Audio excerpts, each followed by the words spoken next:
Good afternoon, everybody. My name is Donna Fiesel, and I'm your host of The Edge on IC Radio. We're your source for news and entertainment. You can find us on television, channel 182, on Charter Communications and Abundant Television, found on Roku, Apple TV, and Amazon Fire. Before we get started, I wanted to thank Applebee's for coming back. They left for a little brief period of time. They decided they couldn't live without us, so they came back. So go out to your local Applebee's and enjoy those salads. They got some really good deals out there as well. I have with me special guest AP Steadham, always a special guest. He's been with us for several years. A lot of you have sent a lot of messages to AP Steadham about this weekend's ball games. What say you, AP? Yeah, Don, it was interesting. We follow a lot of teams, but primarily the trio of Alabama, Auburn, Tennessee. And it really was a mixed bag, even though one team was victorious, but the win was kind of interesting because there's unsettled quarterback position at Alabama. And then Tennessee would travel down to the swamp in Florida, which they haven't won since 2003. And they continued that unfortunate situation by losing 29-16 to the Gators. And then Auburn, they had the homecoming in Sanford, and they won big. But all three teams had varying degrees of success. I will start off with Tennessee. I know a lot of people up in North Alabama, there's a lot of Tennessee fans, quite a few, but they couldn't stop the run. HEN had 172 yards for Florida. That was his career high. And so if you have a porous run defense, more than likely your offense is on the sideline watching, and then that doesn't give you a chance to get in rhythm with your passing game. So Tennessee's passing game right now is subpar, Donna, with Joe Milton III. I mean, I knew that he wasn't going to be as good as Hendon Hooker, the quarterback the previous 2 years at Tennessee, but I thought he would play better. And he's from Pahokee, Florida, so I know the game meant a great deal to him. But they were upset by the Gators down there in the swamp, and Billy Napier, another signature win for him. He started his career last year beating Utah at home, and then he didn't have a good season, and he stumbled this year at Utah.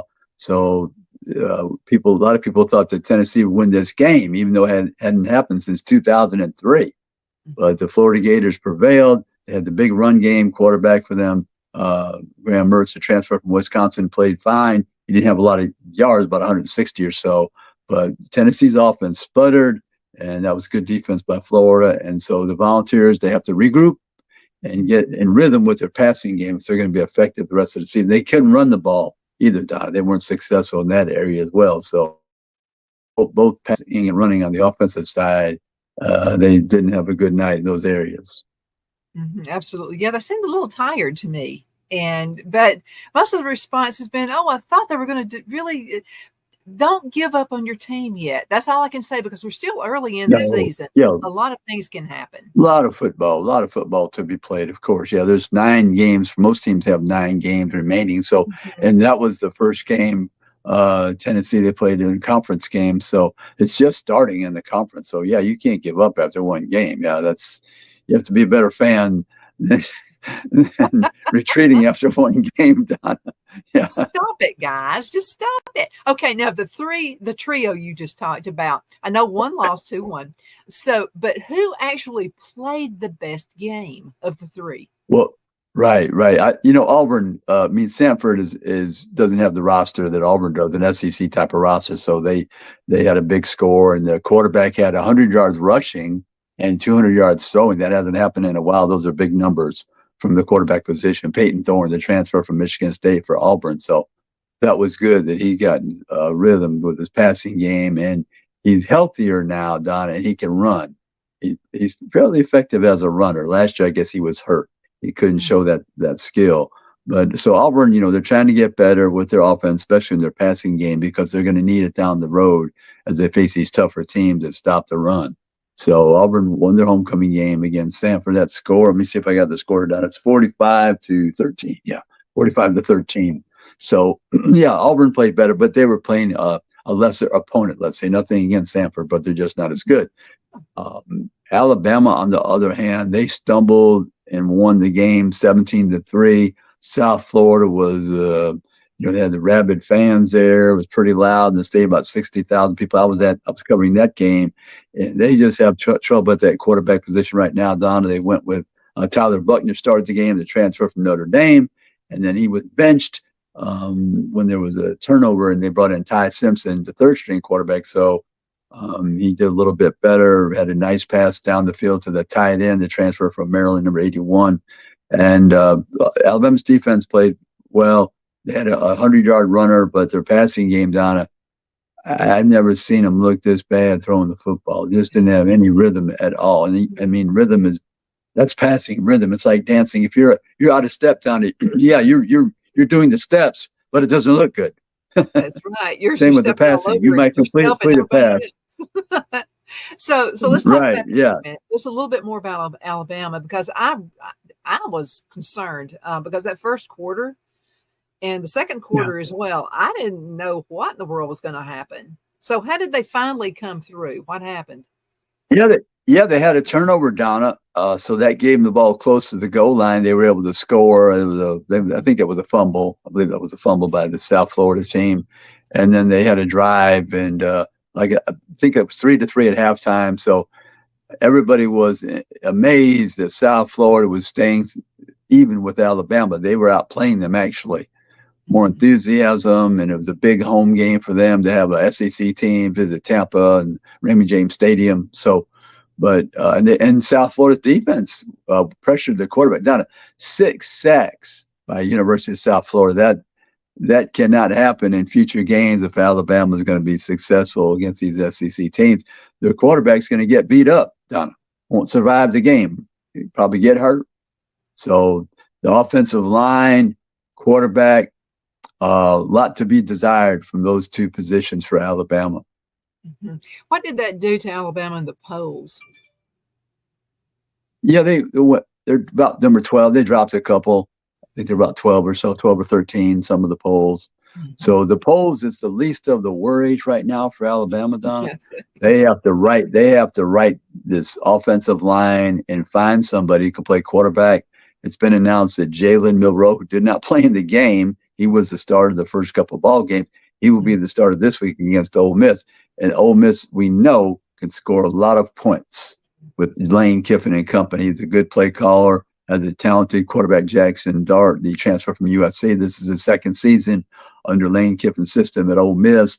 They have good receivers, have Quinshawn Judkins, the best running back one of the best running backs in the conference. He's from Alabama, Pike Road, near Montgomery. So he's been a slow starter this season. Last year he had 1,500 yards, which was phenomenal as a freshman or even a senior. But he's not had as much success this season. But Alabama better be ready, because they're going to get everyone's best shot, and especially Lane Kiffin and Ole Miss. They're coming to Tuscaloosa. We talked a bit Auburn, a bit Alabama. Let's talk Tennessee. It seems like that most of our responses were from Tennessee fans. Yeah. And it was a disappointment. But again, this is still a long season, so a lot of things can happen. What do they need to work on next week? Yeah, Tennessee, Donald, if I heard your question correctly, they're playing University of Texas San Antonio, which is a good football team. They had a quarterback there, been there 6-7 years. With those rules when they had the COVID and everything, you're able to play more years. But I don't know if he played last weekend. They lost, I believe. But they just better watch out, because they're a good football team. They were ranked last season, and so I don't know if that quarterback's coming back. But Tennessee, there's a lot of improvement that needs to be done by the entire offense and the quarterback, especially to improve that passing game, because they have good runners too. Tennessee has some good runners as well. And the offensive line, they don't have as many veterans this year, Donna. So that's a key factor that determines it's a function of your offense. You can play well if your offensive line is blocking, protecting the quarterback, opening holes for your running back, so you have some balance, and the defense does not know if you're going to run or pass. Mm-hmm. So I'm sure the coaches, after this loss, they've got the attention of the team now. Mm-hmm. Let's stay in the SEC, and let's talk about Georgia, our friends out to the east, to the west. Yeah, Georgia, South Carolina came to town. They were fired up. Spencer Rattler had a good ball game. They were up 14-3, the Gamecocks in Athens. And then Georgia had to come all the way back to win 24-14. But it was a competitive game. Last year, I think that score was 48-7. Mm-hmm. So the Gamecocks were getting better. And Georgia, this was really one of their first tests to play an SEC team. And they had to come from behind double digits. To their credit, they did. But I think Georgia probably this season, the games will be closer on the scoreboard now this year. Yes, because now they have a record of how they won, and of course, other teams are going to look at at last year's game so they can know what to plan for. What did this do to Georgia in the rankings? Yeah, they're still number one, Donna. Georgia's the team to beat in the conference and across the country. So they play tough defense usually, and like I said, they only gave up 14 points. Yeah. So that's pretty good in this day and age of high-powered offenses. So let's talk about the top 5 in the rankings right now. Yeah, Donna, I don't have that in front of me, but Georgia, Michigan, Texas is up there, and I think Ohio State, and I'm trying to think of the 5th team. It might be USC. Might be USC. But those are the 5 teams undefeated at the moment, and they're near the top. Penn State is a good football team, I think, this year. Penn State, Donna, if they can they need to beat one of the 2 teams, Michigan and Ohio State, and continue to win the other games in the Big Ten. But Penn State's a team to watch out for nationally, I think, because they have a chance to be very good. They have an excellent quarterback, two fine running backs for sure.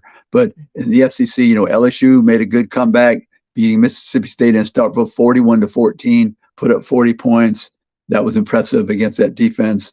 And Jaden Daniels had a big game, their quarterback, LSU. So he's in the hunt for the Heisman as well. But yeah, I don't have those rankings in front of me. Like I said, I think that's the 5 teams at the top right now.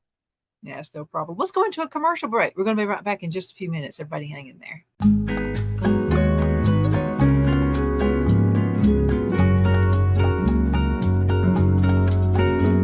At Lamone's Mexican Restaurant, located in Henniger, Alabama, and voted Best Mexican Restaurant of DeKalb County, Alabama 2020, we're here to serve you with authentic Mexican cuisine. Order easily online by going to lamonsmex.com or call 256-657-3999 to place your order. We're open Sunday through Thursday, 11 a.m. to 9 p.m. and Friday and Saturday, 11 a.m. to 10 p.m. Whether you're celebrating a cozy date night for 2 or a celebration for a crowd, at Lamone's you'll love our atmosphere and friendly servers. Thank you for dining with Lamone's Mexican Restaurant.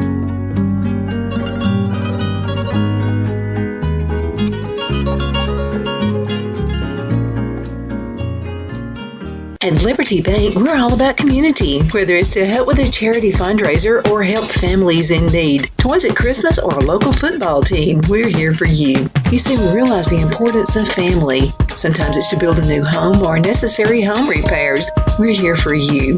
If you like the feel of a small town bank with all the conveniences of a big city bank, we're here to serve you. You will find us at any of our convenient locations in DeKalb, Marshall, Etowah, and Blount counties in North Alabama. You can call and speak with any of our friendly staff at 256-659-2175 or check us out on the web at libertybankal.com. And thank you for your support of our community. Member FDIC Equal Housing Lender.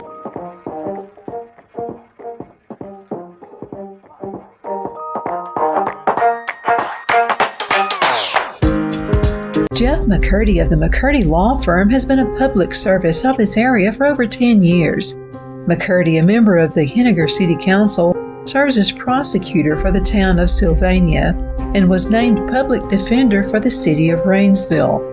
The McCurdy Law Firm is located at 17326 Alabama Highway 75 in Henniger to better represent his Jackson and DeKalb County clients. If you need to be represented by a true public servant with proven success, call Jeff at 256-996-8701 or send a private email to mccurdylawfirm@gmail.com. No representation is made that the legal services performed is greater than the legal services performed by other lawyers.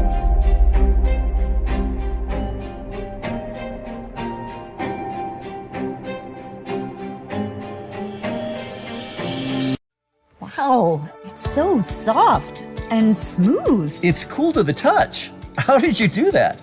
Well, we took MyPillow's patented fill and combined it with this new technology that we didn't have back then when I invented MyPillow to bring you the best pillow in history, MyPillow 2.0.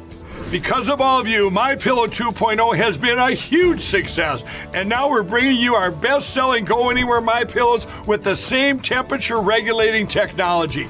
Made with my patented adjustable fill and brand new cooling fabric, they're truly the next generation of MyPillow. So go to MyPillow.com or call the number on your screen. Use your promo code to save over 60% on our MyPillow 2.0 4-pack special. You'll get 2 MyPillows and 2 Go Anywhere MyPillows. Regular $259.92, now only $99.98. King size just $10 more. This is a limited time offer, so please order now.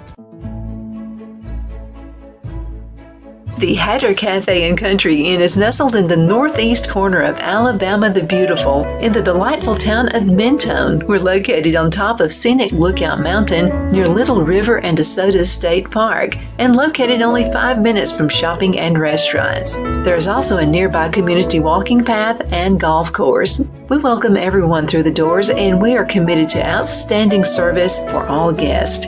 At the Hatter Cafe and Country Inn, we invite people from all walks of life to come and get away from it all, enjoy the open spaces, treetop views, fresh, clean air, and experience Southern hospitality at its finest. We look forward to hosting you. To reserve a special event, or if you would love a special getaway at the Country Inn, you can call us at 256-634-2018.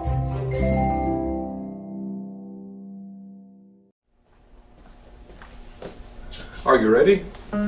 We all wonder what tomorrow will bring, but the future lays itself at the feet of the prepared and surrenders to the will of the persistent. It's not easy, but today shapes you so you can shape tomorrow. With Northeast Alabama Community College, when the future asks if you're ready, you can answer. Yes. Begin your future at Northeast Alabama Community College. Okay, we're back. My name is Donna, and I'm your host of The Edge on IC Radio, your source for news and entertainment. You may find us on television, channel 182 on Charter Communications, and we're syndicated on Abundance Television, found on Roku, Apple TV, and Amazon Fire. A lot of you have said how easy it seems to be easier to go into Roku rather than Apple. We don't care how you find us. You can also find us on all social media sites as well. I have AP Steadham with me right now, and let's talk about, as we see it with AP and Kelly, what happened last week. Hey, yeah. Thank you for bringing up our show, Donna. We're on IC Radio every Friday, Football Friday, 4 p.m. Central, AP and Kelly, as we see it. And we discuss the SEC, of course, and the other teams around the country as well, and various sports as we move into the basketball as well.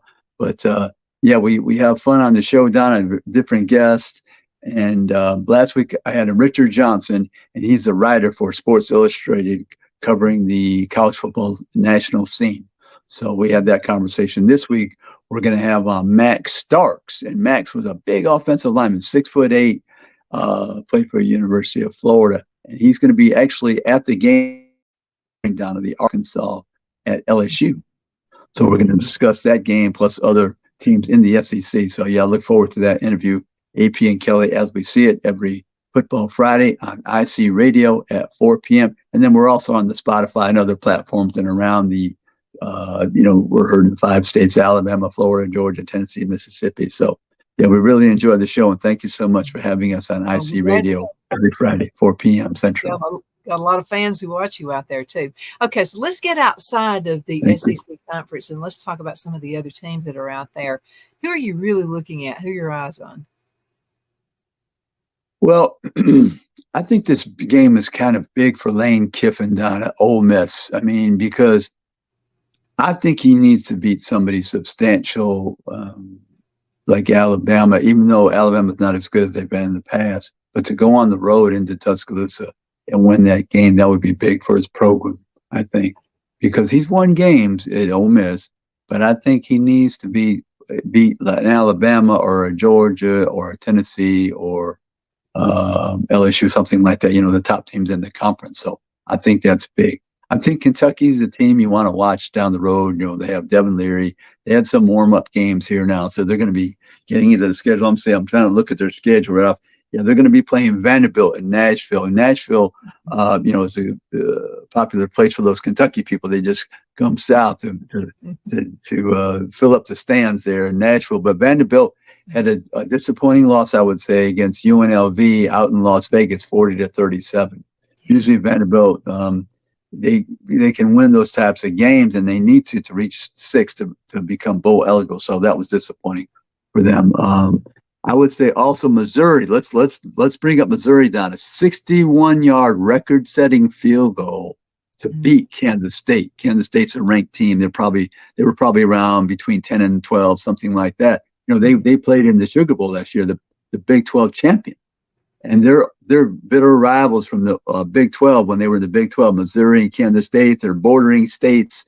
So that was huge to win that game for Missouri. It was 30-27 on that 61-yard field goal. They stormed the field. It was outstanding for Eli Drinkwitz. He needed a signature win, and that really helped his program, I think. So maybe Missouri, we got to keep an eye on them, Donna. The next game they face is Memphis in St. Louis. So they got to keep that positive attitude. And remember, all these teams can beat you. Don't have any letdown. But so Missouri, you got to keep it going, to win that ball game against Memphis and St. Louis. Looking at the other teams, I'm trying to look at the best game that we have not spoke about yet. I think we've covered the best games. Texas A&M played Louisiana Monroe, so they had a big victory, 47-3. And then let me see, we did Missouri. Mississippi State had that wasn't a good game for Mississippi State, Donna, to lose 41-14. It wasn't competitive against LSU. I thought they would play much better. They have some issues now, Donna. Will Rogers was in that air raid type offense through his career. He's thrown for 10, 12,000 yards. I think he was 11 of 28.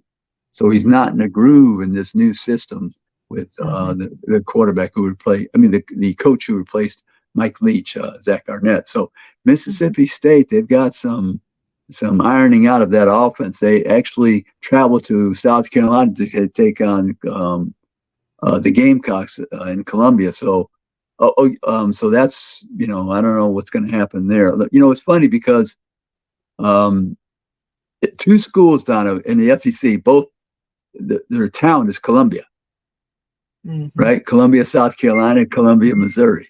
Mm-hmm.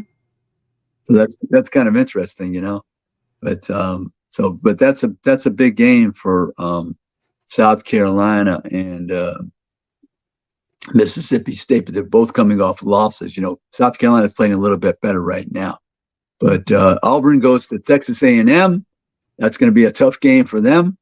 Alabama, like I say, plays Ole Miss at home. That'll be difficult. They got to stop that offense. Arkansas goes to Baton Rouge, coming off that loss. Yeah, we haven't talked about Arkansas, Donna. They lost to BYU. BYU, they were 38-31. That's too many points to surrender and have a chance to win. They didn't have their running back, Rocket Sanders, but they still should have won that game at home, gave up 38 points. I mean, they need to play better on that side of the ball to continue and have a chance to win in the SEC. And then Kentucky, I say, goes to Vanderbilt. Georgia plays UAB in Athens. Yeah. And then Florida hosts Charlotte in Gainesville. So those are some of the upcoming games this week in the SEC. Okay, who was the kicker of the week? Oh, yeah, it has to be the Missouri kicker, 61-yard field goal. I knew you were going to say that. Yeah, a record-setting. I mean, Donna, kickers, and we mentioned them quite a bit, Donna, but they could have a record where they're making every single field goal, but it's that day. How do you kick that day? Mm-hmm. I mean, you can have made 15 straight, and if he has a field goal kicker, but how are you kicking the ball that day? That's what matters in that moment. Yeah. I did a little bit of a history search on the Alabama game and the opposing team, their coach. And he's got quite a story. I can't think of his name right now. Donna, who was the team and the coach you said? I didn't hear it quite here. The opposing team from Alabama, Florida. One more time. Yeah, Alabama's opposing team this past week. Oh, last week. Okay, last week's coach. Yeah, he was at Tennessee, Uh-huh. right? No, Yeah, he was. Well, often. No. well, he may have been, but I'm talking about his roots, where he came from. Oh, Um, the coach of South Florida. yeah, I think he's an Well, tell me upcoming about him, coach. Donna. He's an upcoming Yeah. coach. So, and I was looking at the power of this guy with the players on the sidelines. Then I heard the story about his parents are actually from Russia. And Oh, so okay. they come to America. They have him working really, really hard. They started the business, had him working in the business when he was a kid.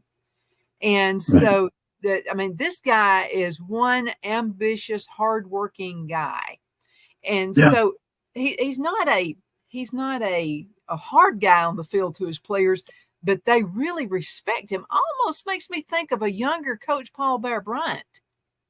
Yeah, he's a younger coach, and he came down and trying to build the program in South Florida. They're going to have a new facility at some point. Donna, I've had a chance to speak to the director of athletics for University of South Florida, Michael Kelly. I know Michael for a long time, so they're quite thrilled with the situation. They were able to raise the money, and they're going to be building that on-site, on-campus facility, stadium.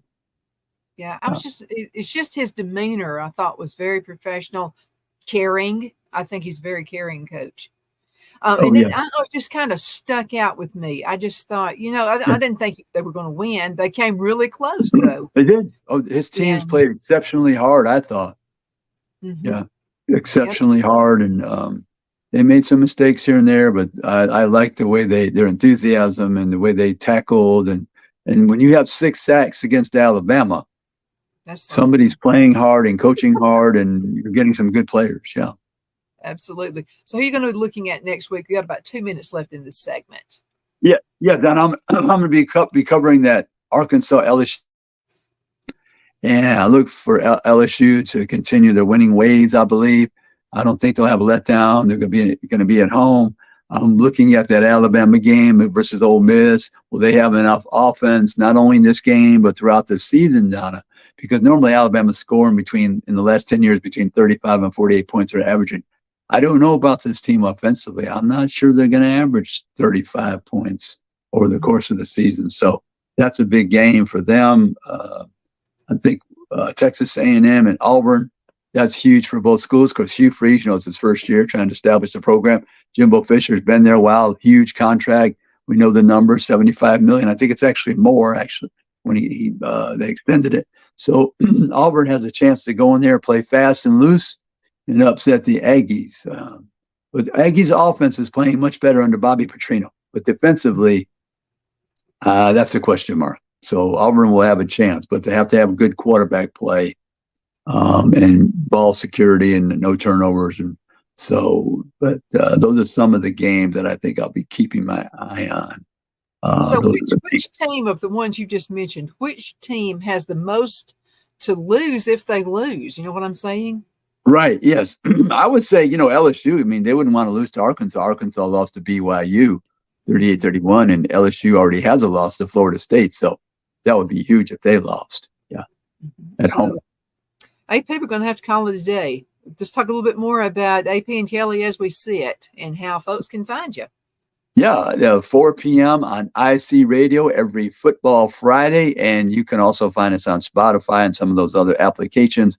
And then check my Facebook and our show's Facebook. I always give the schedule around Thursday, Friday, Saturday, around the state and everywhere. So we really appreciate it. IC Radio, 4 p.m., Football Friday. Thank you so much. AP, always great to have you. Hey, thank you, Donna. Thank you so much. Thank you. And thank you guys for watching. I know you could be doing anything else, but watching us, and we definitely appreciate that. You take care. We'll see you a little bit later.